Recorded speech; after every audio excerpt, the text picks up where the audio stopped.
Ziko Traore's long wait has finally ended. He has chosen to go to Vegas, Starkville, and play for the Mississippi State Bulldogs in the SEC.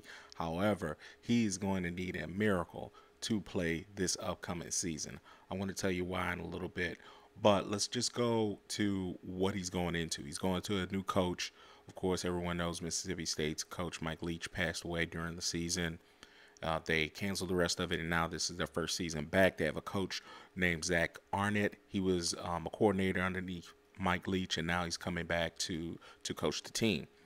Now, I want to say he could end up in the same situation. I'm talking about Ziko here because he transferred from Arkansas State into Colorado for Coach Prime's first spring. Now, there were no games played. There was like no infrastructure. He didn't know a lot of what's going on. That is the same thing that happened in Mississippi State. They just went through a spring with Coach Arnett, and I understand there's continuity there, but this is his first time as a head coach. You don't know what to expect. You don't know how the offense is going to go.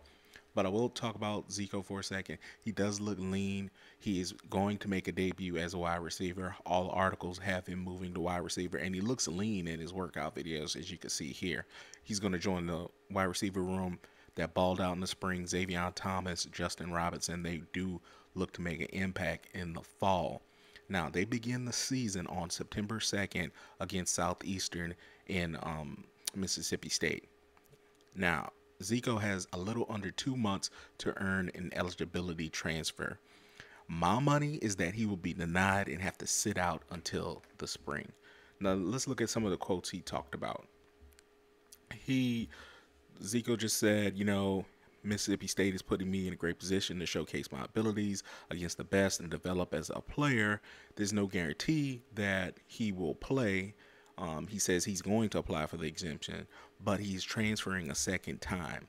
Traore must apply for an exemption from the NCAA in order to suit up for the Bulldogs in the fall.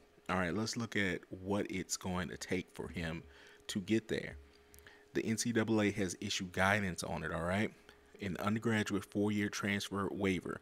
You transfer once, you don't need to go through the whole process of filing for an exemption. However, if you do it a second time before you graduate, you only have 3 criteria where you can get an exemption. Number 1, for reasons related to the student athlete's physical or mental health and well-being. 2, due to exigent circumstances outside the student's athlete's control, e.g., physical or sexual assault or discrimination based on a protected class. Number 3, assertions involving diagnosed education impacting disabilities. The reasons why you will get denied for an exemption is lack or change of participation, no participation opportunity, reduction in playing time, change in position or role on the team, also coaching change. Now, exigent circumstance, I would think a good example of that is what happened with Coach Leach. In case you wanted to play for him and something like that happened, I believe you can file for an exemption, and that should, be granted to me in my eyes. But exemptions are very, very hard to come by the NCAA. They don't really do that. That's not what they're like to do. Here, from what I'm hearing, he's going to try to file an exemption under number 1 for reasons related to the student athlete's physical or mental health and well-being. That's going to be a hard road to basically hoe. So everyone knows, especially if they get comments from the Colorado coaches, he could not block.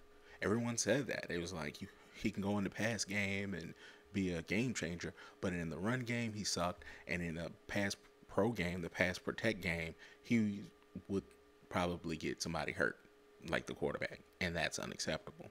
So he decided to leave, knowing that he was told he needed to up his game in blocking, or you're not going to play. That's a reduction in playing time, buddy. The NCAA sees any evidence of that, or that's what the coaches attest to, is denied. From what I understand, there is, again, I've reached out to Ziko before. He declined to get interviewed, but from my sources, from what I'm hearing, that's what he probably will go with. They think they're going to go with, this was something that drained on his mental health. It's a big, movement in this country. He thought it would be something that he wanted to. It ended up draining his mental health. He couldn't basically operate, which to me is bullcrap because he ended up playing in the spring game. So we shall see. I think my money, for me, for my eyes, my money is that he will not play against Southeastern on September 2nd. He's going to have to wait until the spring and have to, you know, wait that basically not really a calendar year, but near close to it to actually play a live football game. At least he's playing in the SEC, and in the spring he'll get an idea of how the wide receiver room is and how the offense likes to operate. If y'all disagree with me, agree with me, just let me know in the comments below. Please like, subscribe, please subscribe, and I appreciate you as always. Heritage Sports.